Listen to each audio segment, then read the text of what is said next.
You ask Tiger to solve. This deals with linear equations with one unknown.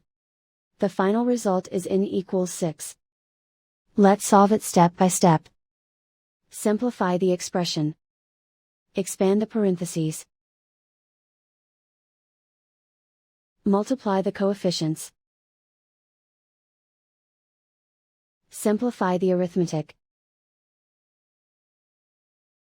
Group all in terms on the left side of the equation. Subtract 7n from both sides. Group like terms. Simplify the arithmetic. Group like terms.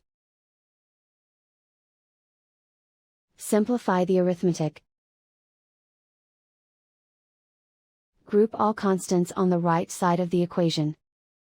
Add 40 to both sides. Simplify the arithmetic.